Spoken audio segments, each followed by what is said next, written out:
halo. Eh, siglip. Siglip, siglip, siglip. Halo, halo. Hello, hello. Hello. Hello. Hello. Si Rai. Kaya, Ito si Ray. ikaw, Eh, si Ray, oh. baka kilala mo kung Ito si sino Ray, si oh. OG. Si Mikil, Sino? Mano, di ba? Boss, ito si Ray, oh. Si OG. Hello there! Nagtataka ba kayo kung paano ako napunta sa lagay na ganito? Alam ko namang hindi. Kaya sa ayaw at sa gusto nyo, sasamahan nyo ko dito sa Kalayaan SMP. By the way, my name is Glip and this would be my first episode. Ay, teka. Parang kailangan ko atang magtagalog dito ah. Bahala na nga. Bago ako tuluyang makasali sa mundong to, ay kinailangan kong pumili ng lugar kung saan ako magtatayo ng isang sibilisasyon. And I decided to be this place because it reminds me of Laguna de Bay. Pero hindi ko in-expect na sobrang laki pala nito. Akala ko nung una ay lake lang yan. Pero grabe, dagat pala. Para makapunta tayo doon, kinakailangan ng pagkain. Kasi maliban sa 3,000 blocks, ang layo nito mula sa spawn, nasa 1 heart na lang din ako matapos kong pairalin ang aking kabaliwan. Paano ba naman? Tinikitan ko pa talaga yung cactus. Tapos nasa desert pa ako na kung saan pahirapan makakuha ng pagkain. Speaking of food, naituwid ko naman ang aking kagutuman sa pamamagitan ng bread at rabbit meat. Sorry sa mga rabbit na hindi na natin muling makikita, but thankful ako. Kasi kung di dahil sa kanila, baka hindi na ako nakasurvive sa mundong to. Anyways, nag-adventure na ako pero mukhang may pa-side trip na naganap sa mangrove. Obviously, saan ako kukuha ng wood kung nasa desierto tayo, di ba? Ito na kasi yung pinakamalapit. Kaya saludo ako. Kumuha na nga rin pala ako ng propagule? Basta. Kung ano man tawag dyan. Kaya pala ako kumuha ng sapling na yun para hindi na ako maglakad ng 3,000 blocks para lang sa swamp na to. Unless may nearby mangrove sa base ko. Or pwede mag-travel by nether. Matapos kong madistract ulit, ayoko na talaga, finally, nakapaglakbay na ako ng matiwasay. Nakarating naman ako ng buo. Hindi ko nga lang in-expect na isang village pa lang base ko. Nga pala, all throughout my journey ay nasa group call ako ni Sebi, Kropek, at Kalea.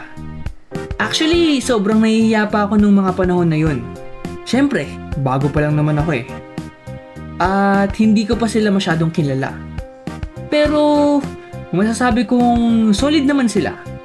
Actually, nakakatuwa nga eh. Uy, si Kalea, ba't ka nanonood?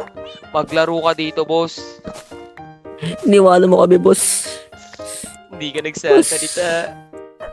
Pag ako umiyak dito. Lalo, nag-build ako. Jungle, ako na Grabe, 700 meters yung layo ng base mo. Anong tawag dito? Sino ba yan? Sige, Glay. Opo yung mga Glip. boss. Ayan, Trip na raw. layo pare. Pag sa nether. Ako kasi nanonay. Ako nga, naglalakad lang dito sa overworld eh. Kaya mo yan, boss, late game. Grabe talaga si Kropek. Rico, pinagtutulungan na naman ako. Pag ako namatay dito, hindi na ako maglalaro sa Kalayaan. Wag. O, di ba? Wala Iwanan na. mo na kami, boss. Iwanan mo na kami, boss. Boss, bukas na ulit ako, boss. Hindi, boss. Huwag kang umalis, Pasok boss. pa ng umagahan. Hindi, boss. Huwag kang Umagahan papasok pa ang ngayon, aking boss. pasok, boss. Hindi, joke lang, boss. Umagahan pa ang aking pasok. Ay, pare, nakalimutan ko yung diamond na armor. Seryoso ba yun? Oh, boss. Dalawa na pulset. Diamond ko, boss. Naka-record ka siguro, kaya namimigay yan. Di naman ganyan yun. Ganun ako, boss. Ganun ako, boss. Di mo ba alam? Bite-bite kong tao, boss eh. Okay. The best yung Nobita impression ni Sebi. Natatawa nga ako eh. Etong si Kropik naman, nag-donate ng 32 iron ingots na ginamit ko pang armor and tools. Matapos mangyari lahat ng yun, naisipan ko na mag-scout muna sa paligid. Meron kasi akong binabalak, pero siguro mamaya ko na lang sabihin. After nun ay nagmina na ako. Nakakita ng diamonds, pinanggawa ng diamond pickaxe, kumuha ng obsidian para sa enchanting table, nakakita ng mine shop, at namatay. Sinubukan kong bawiin yung gamit ko, baka sakaling nandun pa, but unfortunately, wala na siya. Ganon din naman niya ako iniwan. Ay, joke lang, hindi po ako sad boy. As expected, namatay ulit ako. Paano ba naman? Ang suot ko lang ay golden boots na may crosswalker na nakuha ko pa nung naglalakbay ako papunta sa base ko. Ang maganda dito ay hindi ako nag-rage quit. Naging positive ang mindset ko at muling bumangon despite na nasayang yung isang oras at mahigit kong pagmimina. I managed to regain all of my possessions. Kagaya na lang nung diamond pickaxe at spare diamonds for enchanting table. After kong malibot yung mine shop, tumigil muna ako sa pagbimina. Sabihin na natin na naumay ako. At saka, gusto ko munang magka-fortune pickaxe para worth it naman yung pag-mine. Kumuha ako ng sugar canes, nag-breed muna ako ng cows bago sila tuluyang maging bulalo. Ilang beses ko lang ginawa yun bago ko nakuha ang max enchantment ng enchanting table. Aside doon, kumuha rin ako ng iba't ibang sapling para meron akong source. At dahil wala pa rin ako sa katinoan para magmina, after ba naman ng mga pinagdaanan ko, naglibot muna ako ulit. But this time, gamit ang sign at Hebel, nagkaroon ako ng goal. And that is to claim those lands na may potential benefit sa aking lugar. Kagaya na lang nitong looted na outpost, may potential for totem farm. I wonder, will I ever build a farm out of this? We will know in the future, since alam ko sa sarili kong tinatamad ako mag-grind. Anyways, lahat ng area na gusto kong kunin, malamang yung walang may-ari, kagaya na lamang nito, tsaka to, pati to. Basta, sobrang dami pa yan. Hindi ko pala napakilala kanina. Eto nga pala si Stick O. Galing sa pangalan na Stick na binigay ni Sebi. Meron tong ibig sabihin na we always stick together. And I find it valid naman since most of my adventure dito sa Kalayaan ay kasama ko tong kabayo na to. Halimbawa na lang siguro itong pag-pick up ko kay Pan at Kilm gamit ang Nether. Welcome to Darataya. Uy, Ayos naman na ako sa enchanting table. Pero mukhang may problema ata kasi hindi ako makapag-enchant. Hulaan nyo. Ay, joke lang pala. Para namang mahulaan ko yung hula nyo, no? Pero ayun, wala kasi akong enough levels at dahil hirap ako sa buhay, kinuha ko na lang to nang walang fortune. At least may diamonds ako, 'di ba? Nagpa-XP ako gamit quartz. Imbes na pakinabangan yung spawners na natagpuan ko sa mine shop, which is nasa baba lang ng base ko, mabuti na lang at nakakuha rin agad ako ng fortune. Pinilit ko magtrabaho tong vigiler na to para makakuha ng magandang enchant.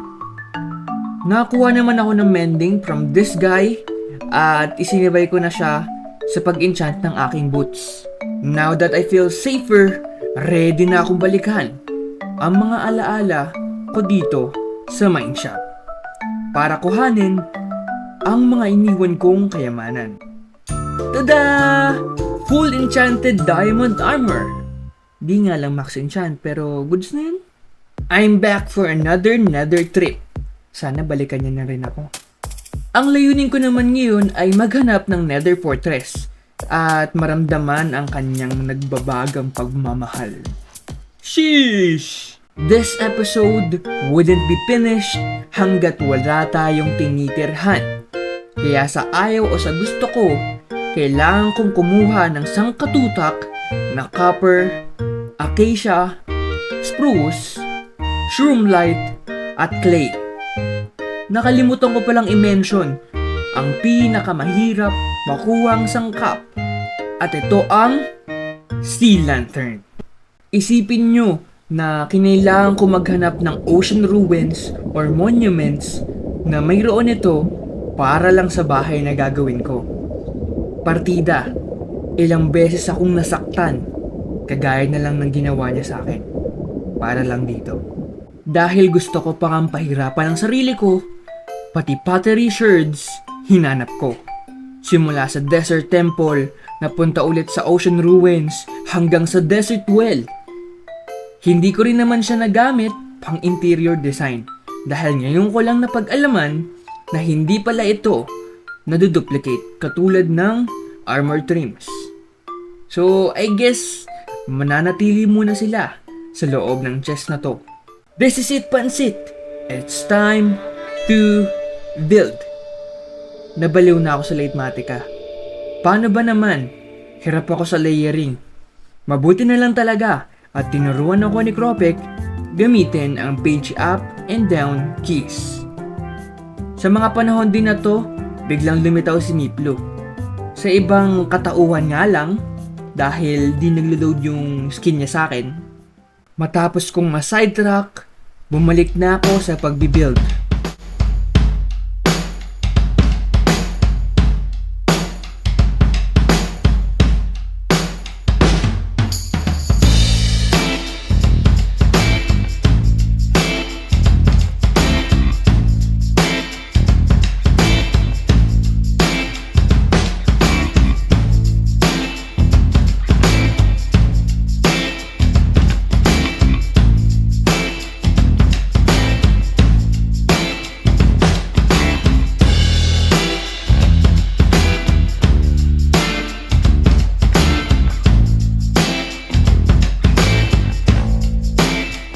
Finally, natapos din. I present to you my dirt house. Biro lang. Ito talaga siya.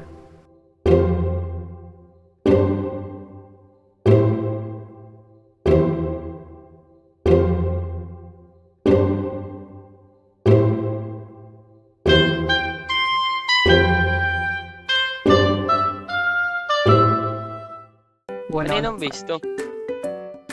Ano? Ha? May copper. Ano? Hello? Ha? Higlit ba to? Saan? Ako lang ata yung may copper. Wait. Ayun! Hello! Oh my God, bossing! Uy. Uy, Gagi, thank you. Nalay. Recreate, Gagi. Ano, boss? Meron ka, boss? Ano, boss? Tagay-to, boss. Ano, boss? May ender chest ka, boss. Wala eh. Mahirap pa lang ako eh. Ito yung regalo ko. Ano yun? Wala. Yung Wandering Trader, no. Bibigyan sana kita ng allium eh. Sabi ko na eh. Parang ewan. Ay, ito pala eh. Andyan? Ayan, nice. Siguro natang na ako kasi ako yung last na lumabas sa server na to. Ako din yung unang pumasok.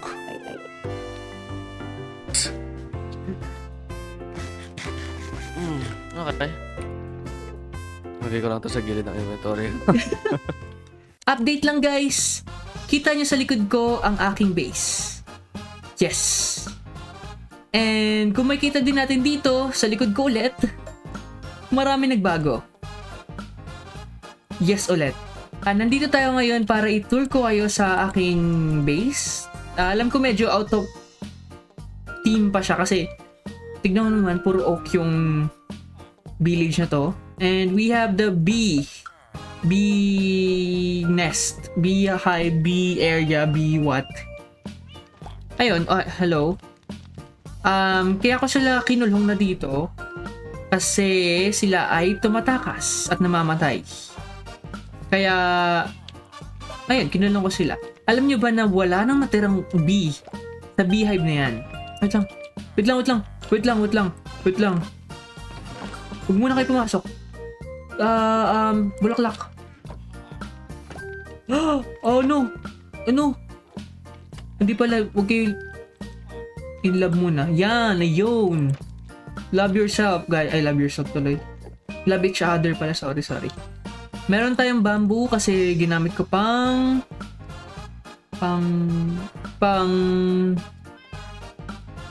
ayun, scaffolding yan. Ayun. So, ito yung pusa natin na itim na sobrang hirap makuha. And ito yung unang cut natin dito sa ating server. And ang ating doggo. Nakalimutan ko pangalan niya. Alam ko pinangalanan to ni Pancake ata. And we have the armadillo. Thank you para sa cute. And this is our house. This is the interior. Sana ma-appreciate nyo yung effort na ginugol ko dito sa details, lalo na dito. Sobrang hirap na to. Hindi naman sobra, pero may hirap talaga siya kasi yung tipin nyo yung sides. Kailangan mong pumunta dito ka mag-trapdoor. Kailangan mong mag-trapdoor din dito. So, ayun, may mga details na yan. Yung mga yawn. We have a dining table na may kandila na parang anong klaseng kusina to? Wala man lang sink or fridge. Tapos, meron tayo ditong shelf. Saka dito. Both sides. Next is yung ating sala. Yep.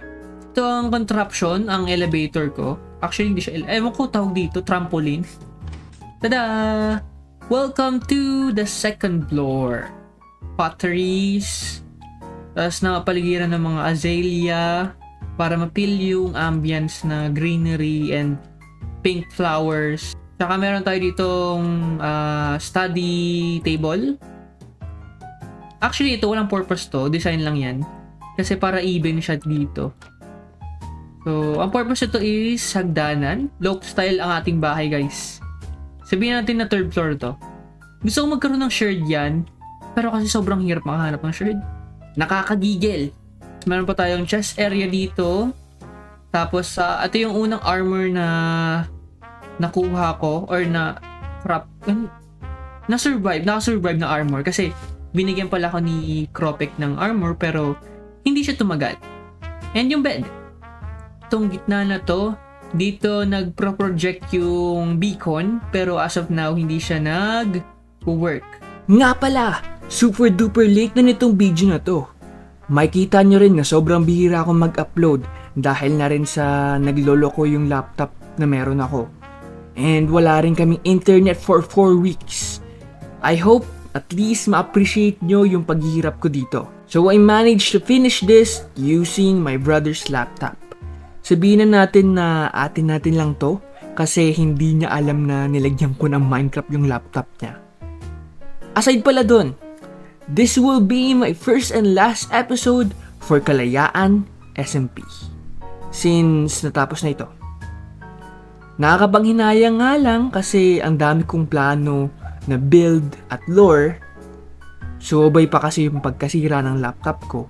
Kaya hindi ako makalaro at makapag-edit. I guess this would be it.